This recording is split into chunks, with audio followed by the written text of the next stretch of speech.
2 থেকে 3 মিনিটের একটি ছোট গল্প শুনে যাবেন, আশা করি ভালো লাগবে। একটি ছেলে খুবই সাদাসিধা ছিল। সে একটি দোকানে চাকরি করত। ছেলেটির বেতন ছিল মাত্র 5,000 টাকা। ছেলেটির দোকানের সামনে দিয়ে প্রতিদিন একটি মেয়ে স্কুলে যেত। মেয়েটি প্রতিদিন বোরকা পরে যেত, কিন্তু প্রায়ই মুখটা খোলা থাকতো।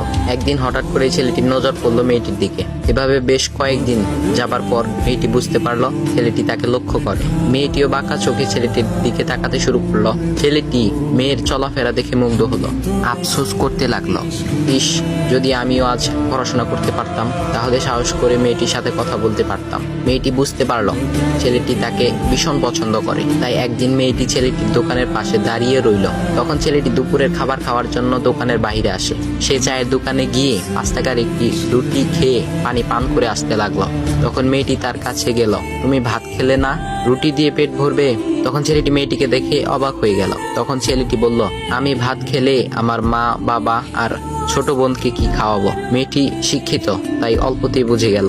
সে হাত ধরে বলতে লাগলো, তাহলে তুমি যে আমাকে পছন্দ করো, আমাকে কি খাওয়াবে? তখন ছেলেটি বলল, আমি তো তোমাকে আপন করে পাওয়ার জন্য দেখি না, কারণ সে যোগ্যতা আমার নেই। তবে এটা সত্যি যে তোমাকে দেখলে আমার খুব ভালো লাগে, তাই দেখি।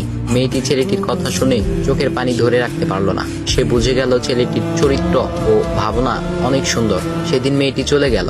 বাসায় গিয়ে রাত্রিবেলা মেয়েটি অসুস্থ হয়ে পড়ল। পরে তাকে ডাক্তারের কাছে নিয়ে আসা হলো। বলা হলো মেয়েটার 2টি কিডনি নষ্ট হয়ে গেছে।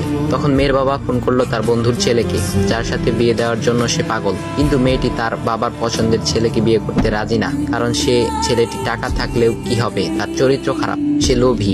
এদিকে মেয়েটির কোনো লোভ ছিল না। যাই হোক, হবু জামাই আসার পর তাকে সব খুলে বলল, তোমার থেকে একটি কিডনি খুলে আমার মেয়েকে দাও। তুমি তো বলছো আমার মেয়েকে তুমি অনেক ভালোবাসো, তাকে পেলে তুমি ভালো হয়ে যাবে, তাহলে আজ পরীক্ষা দাও। তখন ছেলেটি বলল, আমি আপনার রোগা মেয়েকে বিয়ে করতে পারবো না, আমার কি সুস্থ মেয়ের অভাব নাকি? এ বলে সে চলে গেল। বাবা তখন কেঁদে কেঁদে মেয়ের কাছে সব খুলে বলল। মেয়েটি বলল, বাবা তুমি কেঁদো না, একটা পথ এখনো আছে। আমাদের সামনে মোড়ে বড় একটা দোকান আছে না, তুমি সেখানে যাও। সেখানে যে তাইয়ুব নামের একটা ছেলে আছে, তাকে নিয়ে আসো, আমার কথা বলো। তখন মেয়েটির বাবা ছেলেটিকে নিয়ে আসলো। মেয়েটিকে দেখে ছেলেটির চোখ ভিজে পানি পড়তে লাগলো, কারণ মেয়ের বাবা তাকে সব খুলে বলেছে। তখন ছেলেটি মেয়েটিকে বলল, তুমি আমাকে একটা কিডনি দিবে? ছেলেটি বলল, কিডনি দেবার জন্যই আমি এসেছি। মেয়েটি